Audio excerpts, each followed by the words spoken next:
Visualising AI brings together AI researchers and street artists. They have a one-on-one conversation, or two-on-one in some cases, where they collaborate and find a place to meet in the middle to come up with the concept for huge murals in the public space of Brisbane.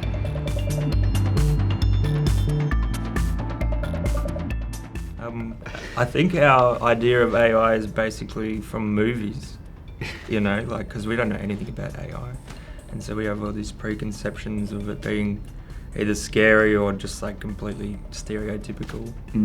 So just data tracking and, yeah.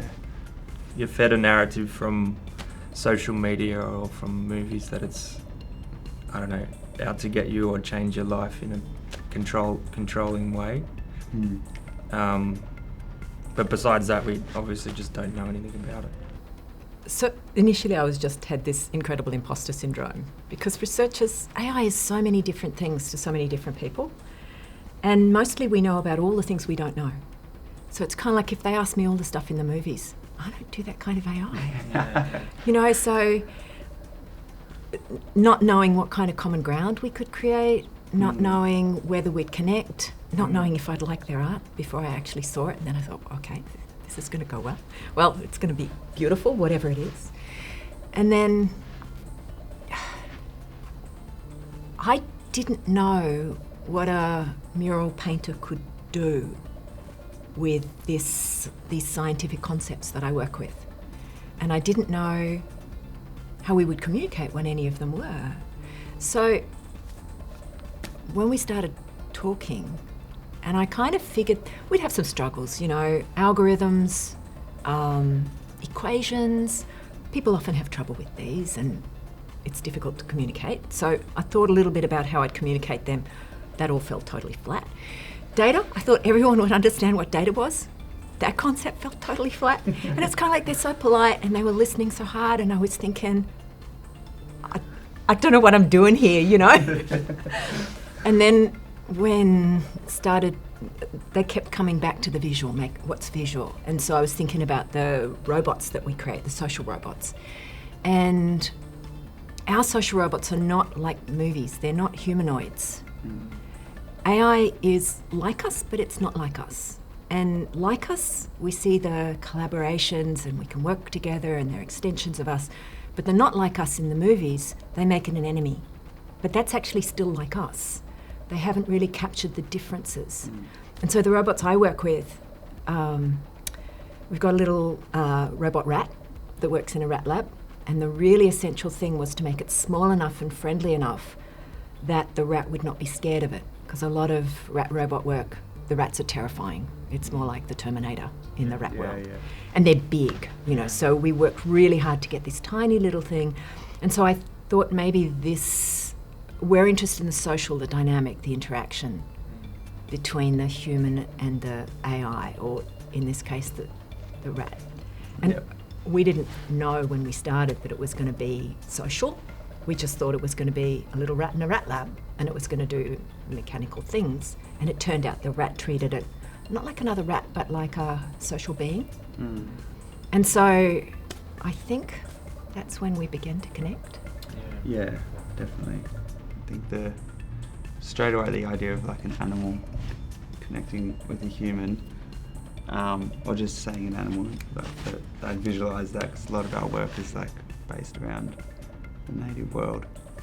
So when you were saying things, like the rat, and we thought, okay, there's one way in we could do something with an animal, like a robotic bird. That's But also, like you were saying, communication between human and robot. That's what we wanted to. That kind of clicked with us. So we went from there. Yeah. When I saw the concept, it's so emotional. Right. Yeah. It's an abstract concept, but it's a very literal, I image. Was mostly inspired from the conversation was the way that you talked about AI, and the way that you got emotional about it. You know, so I couldn't really understand everything you were saying, but I could see how excited you could get about when somebody loves what they do so much, you had that sort of excitement on your face, and that's basically what we've painted, like the expression into the painting.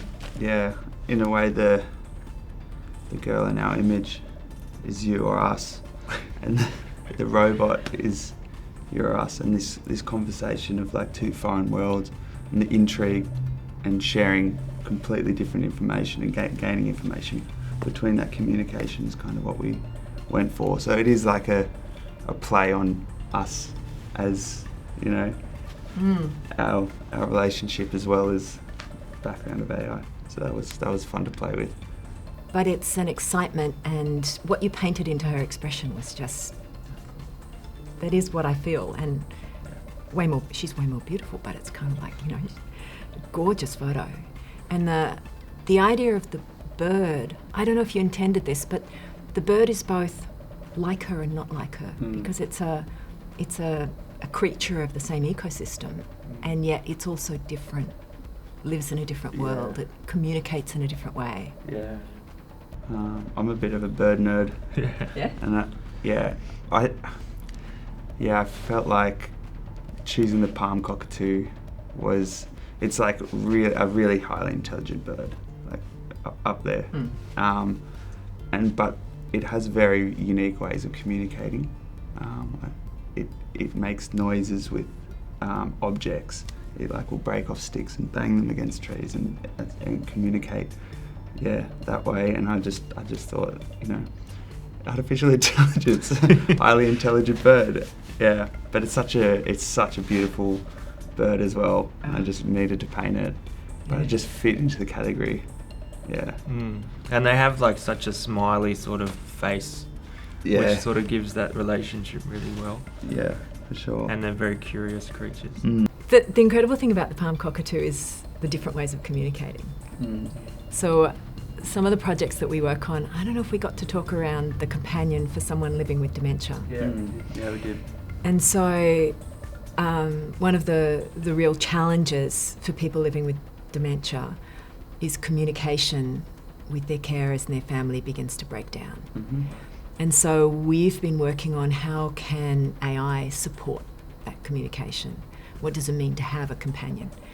And how do you collect the knowledge so that whatever this companion device is, it would know when to prompt, maybe with words that a person is having trouble finding words, or an expression, or helping to structure the day. There's all sorts of things that it could do. And so thinking about this as a social robot, it's not just what does the device do, it's how does the device interact with the person, how does the device connect them to their family, because technology can do harm, and it does do harm. And so if you bring it in and it disconnects the person from their family, you haven't done anyone a service. So having a social robot that connects them in and knows when not to be part of the... Yeah, that's interesting. That's really intriguing. Yeah, I never knew of social robots. I didn't know they existed. I knew of companions and... Yeah, to create the design. Well, we took a photograph of our friend. We set up. First of all, you sketch. I'll sit at home and I'll just draw constantly for like 2 days, just like stick figures, doing things. We go back and forth with writing. sketches, like preliminary ideas, and then we go, okay, that's what we want to do, and we come up with the sort of pose and the composition, and then we got a friend to come over and we set up like a little studio now in my garage with lighting and stuff, and we took a photo. And from there, then we take it into Photoshop and we paint on top of the photograph. There's a lot of back and forth of sending the design to each other and both working on it, but also like a conversation of what will work. But even like once we got just the basic, you know, bird and girl, it's actually a lot more conversation of what goes into the background as well. Yeah, like, the background. It's just like we'll put stuff in and then send it over, and I'll call him up. I'm like, nah, I don't like that, or he'll be like, oh, I love that, and yeah. So there's a lot of back and forth. Yeah, for even the smaller parts. But we also design onto a photograph of the wall in the space, so we can see how it will fit as a composition in the space. So the detail in the background is, I don't know if you know, but that's kind of what my office looks like. With We saw your office in the video chat. Yeah. Did you notice we put in on the bookshelf all these older robots as well. I loved. They're all over my bookshelf. Yeah, it's like It's kind of like it's like robots from the past, and yeah. little tiny geeky looking Yeah, things, exactly. and then And some post-it notes. and the with some post-it little, notes, which are just everywhere. Yeah. Yeah. Yeah, You yeah. got to give some sort of context to with the environment that will sort of inform. It the rest opens of up a narrative as well. Yeah. It makes the viewer, have their own perception on it, and they make their own narrative from that as well. If you give like a big concept. I hope they just intrigue like we were, 'cause the whole mural is basically based around intrigue, and I'm hoping that's exactly what they will get from it, or what it will convey. But also we like that it can mean anything, and people can have any view or feeling about it. Like, it is what it is. So we don't really mind what anyone thinks of it. I just hope it's different. So I'm an educationalist, I guess, a lecturer as well as a researcher, and I'm interested in people knowing more about what AI is really like.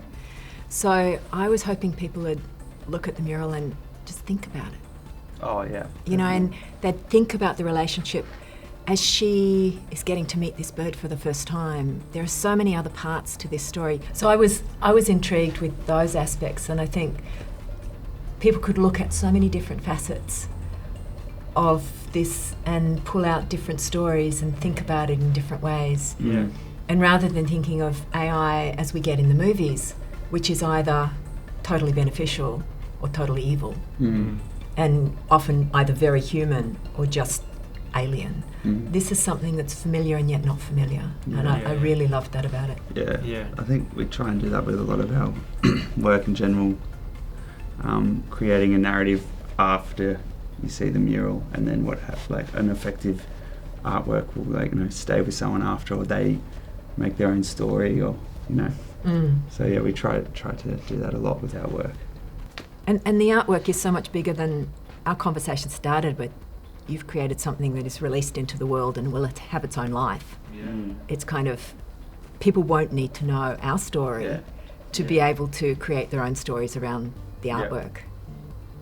And that's a little bit like what AI is. We create something and we release it into the world, and it can have all sorts of unintended consequences or have its own behaviours in the world.